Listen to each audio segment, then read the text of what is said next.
I was 8, and I used to visit my elderly neighbor in childhood, mostly out of politeness. She seemed frail, always needing help carrying groceries or fixing something minor around the house. One evening, after helping her carry a particularly heavy bag, she insisted I stay for tea. Her house had a strange smell, a mix of mildew and something I couldn't quite place. As I sipped the tea, an odd taste lingered on my tongue, something earthy and unpleasant. Trying to ignore it, I made small talk. The tea wasn't settling well in my stomach, and I politely excused myself to use her bathroom. She pointed it out, down the dimly lit hallway to the left. The bathroom door was ajar. I pushed it open and stepped in. The smell of bleach was overpowering, as if she'd just scrubbed every inch of it. I turned on the tap and splashed some water on my face, trying to shake off the uneasy feeling that had crept up on me. But as I dried my face on the towel, I noticed a strange stain on the edge of the sink.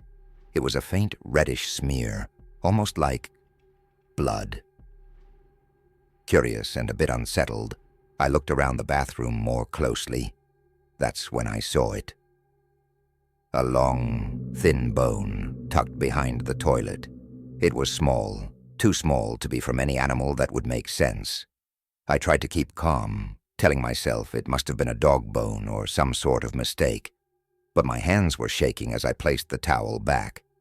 My mind went back to the heavy bag she'd been carrying. It had seemed full of meat. As I moved to open the door, I heard her voice right outside, soft and unsettlingly close. "Everything all right in there?" she asked, her tone laced with something I hadn't noticed before, almost like hunger. I forced a calm reply, but the door didn't budge. The lock wouldn't turn. "Why don't you stay a bit longer?" she said, sounding much closer than she should have been, like she was pressing her ear to the door. My heart started racing, my hands scrambling to unlock the door. The handle wouldn't move. She started humming outside, a sickly tune that grew louder. Desperation hit me. I kicked the door with all my strength, finally breaking free.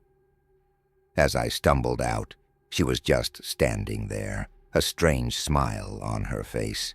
"Come back any time," she whispered. I didn't look back, and I never went near her house again. I'd noticed my wife acting strange for days. She seemed distant, always distracted, and spent an unusual amount of time locked in the bathroom. One night, after she slipped away for the 4th time that evening, I decided to follow her. I stood outside the door, pressing my ear to it, straining to hear something beyond the running water. A faint murmuring drifted out from inside, almost like a chant. It was in a language I didn't recognize, and I felt a chill. I knocked gently, but there was no response. I knocked again, louder this time, but the murmuring continued, uninterrupted. I pushed the door, surprised to find it unlocked, and peeked inside. There she was, standing in front of the mirror, eyes closed, hands resting in a strange gesture over her chest. The candles she'd set up around the sink flickered, casting odd shadows over her face. I called her name softly, but she didn't move. Her lips moved quickly, speaking those strange, rhythmic words. I felt a sudden urge to leave, a deep-seated sense that I didn't belong there. But just as I turned to go, she opened her eyes, catching sight of me in the mirror. Her reflection was distorted, twisted in a way that made my stomach turn. She turned to face me slowly, a cold look I'd never seen before in her eyes. "You shouldn't have come in here," she said in a low voice. My throat tightened, but I managed to stammer out something about worrying. She just watched me with an eerie calm, her hand brushing along the bathroom counter over strange symbols drawn in something dark. "Leave," she whispered, and I didn't argue. After that night, I couldn't shake the image of her eyes. I still don't know what she was doing, or what I interrupted, but I don't dare ask. Late one night, I was on a long drive and stopped at a dingy rest stop to use the bathroom. The place was deserted, the fluorescent lights flickering as I entered. The stalls were all empty except one, which was shut tightly. Ignoring it, I moved to a urinal, trying to finish quickly. But as I stood there, I heard the faintest sound coming from the stall, a low, rhythmic tapping against the floor. I glanced over, half expecting to see feet under the door, but there was nothing, just an eerie shadow cast by the stall's door. I turned back, hoping to ignore it, but the tapping grew louder, faster. I felt a strange pull, a compulsion to walk over and look inside. My hand trembled as I reached out to push the stall door open, and just before my fingers touched it, the tapping stopped. A voice whispered, clear and right next to my ear, "Why did you come here?" I spun around, but no one was there. Heart racing, I rushed out of that bathroom, vowing never to stop at a rest stop again. It was past midnight, and the subway station was deserted except for the occasional distant rumble of a passing train. I was alone, waiting for the next train to arrive, exhausted after a long day. The neon lights overhead buzzed with a low, pulsing hum, and the entire place had that faint metallic smell unique to subways. Then, I felt it, an uncomfortable tug deep in my stomach. I needed to find a bathroom, and fast. The sign for the public restroom flickered weakly at the end of the platform. I hesitated for a second. Late-night subway bathrooms are notoriously unkempt, and with no one around, the silence of the place felt eerie. But the urge overruled my nerves, so I pushed open the heavy door and stepped inside. The bathroom was poorly lit, the kind where a single dim bulb cast jagged shadows across grimy tiles. The floor was damp, puddles collected in random spots, and the overpowering stench of disinfectant barely masked something fouler beneath. I wrinkled my nose but decided to ignore it, and made my way to the sink to wash my hands. As I turned on the tap, the water sputtered out in uneven spurts, the old pipes groaning. I splashed some water on my face, hoping it would help me shake the growing unease. That's when I heard it, a soft, scratching noise. It was faint at first, barely more than a whisper.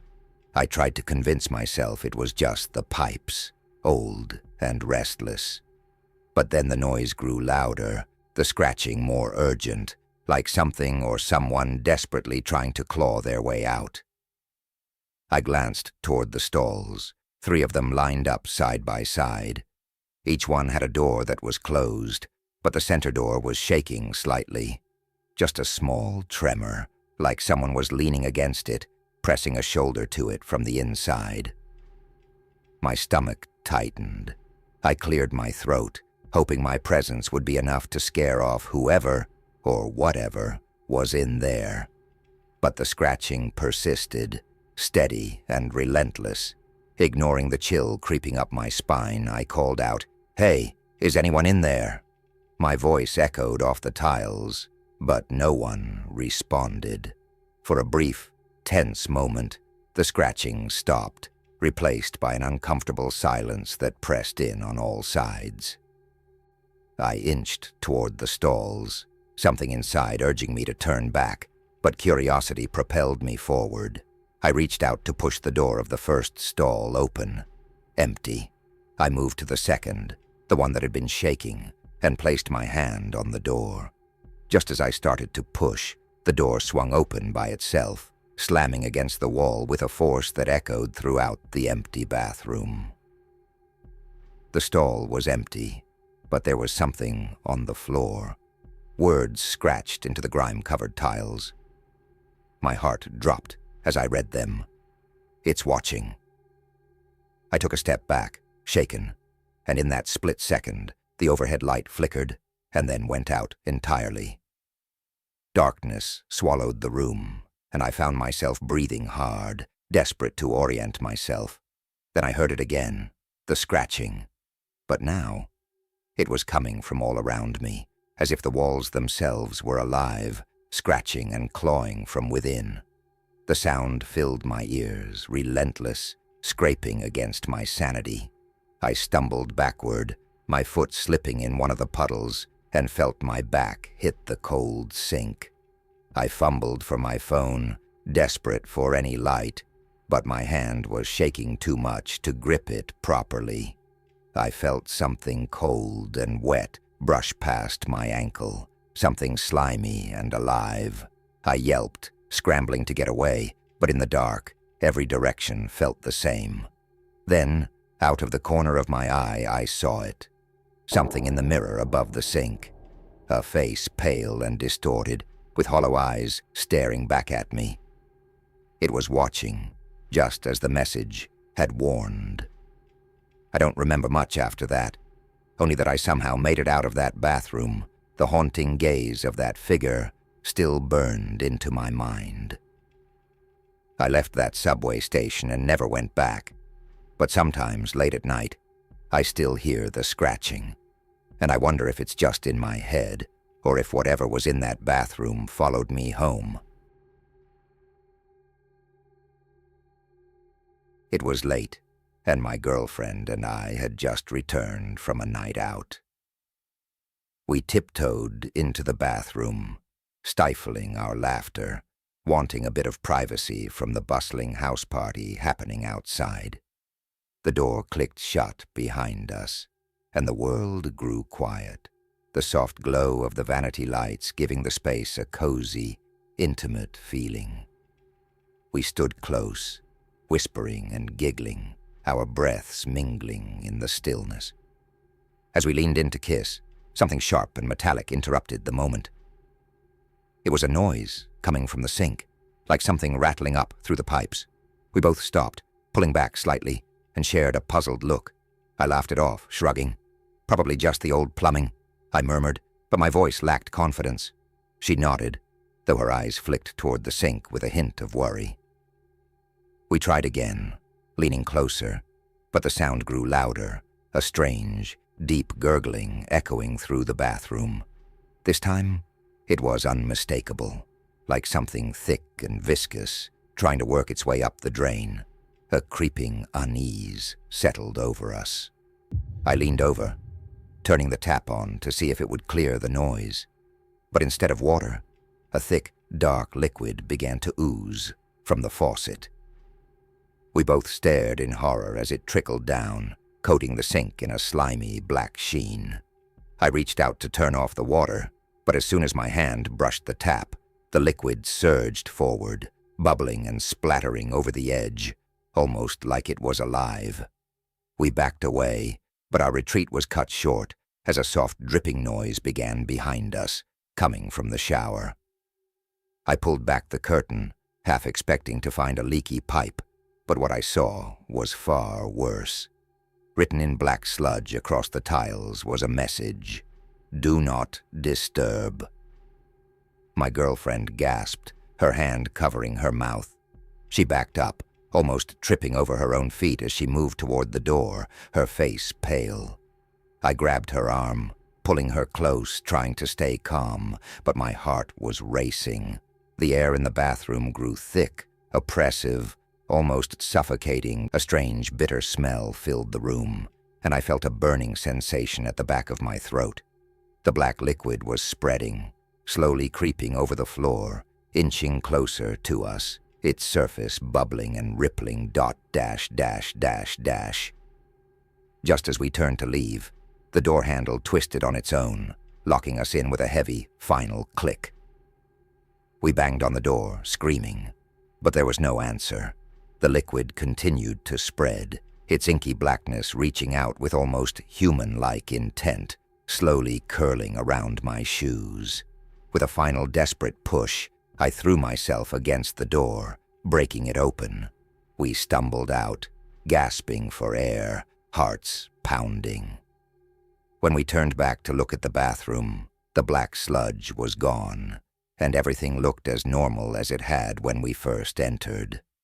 But I'll never forget the message on the tiles and the feeling that we'd disturbed something that didn't want to be found. It had been a difficult night. My grandfather wasn't doing well. His health had been fading, and he'd grown weaker by the day. I helped him shuffle down the hallway to the bathroom, his frail hand gripping mine tightly. He kept muttering under his breath, his voice barely audible. I couldn't make out the words, but they sounded fearful, almost pleading. When we reached the bathroom, he paused in the doorway, his eyes scanning the small tiled space with an intensity that made me uneasy. He seemed almost reluctant to step inside.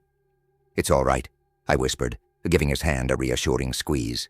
But he didn't respond, his eyes fixed on something only he could see. After a long, tense moment, he finally stepped forward, shuffling over to the sink. He held onto the counter, his fingers gripping the edge so tightly that his knuckles went white. I offered to stay, but he shook his head slowly, muttering, "No, they're already here." I had no idea what he meant, but I left him to his privacy. I lingered outside the bathroom door, waiting to make sure he was all right. But a few moments later, a strange sound drifted out, a low, rhythmic humming, like a distant lullaby, accompanied by soft, shuffling footsteps. My grandfather had trouble even walking, let alone dancing or moving, in any way that could make that sound. I cracked the door open to check on him, and my heart stopped. My grandfather was still, his head tilted back as he stared up at the ceiling, his lips moving soundlessly. His eyes had lost focus, and his face had a look of pure terror etched into it, as though he were seeing something terrible above him. He began muttering again, faster this time, his voice shaky. "Don't let them take me," he whispered, his voice barely audible. He reached a trembling hand toward me, but he was looking straight past me, like something was standing right behind me.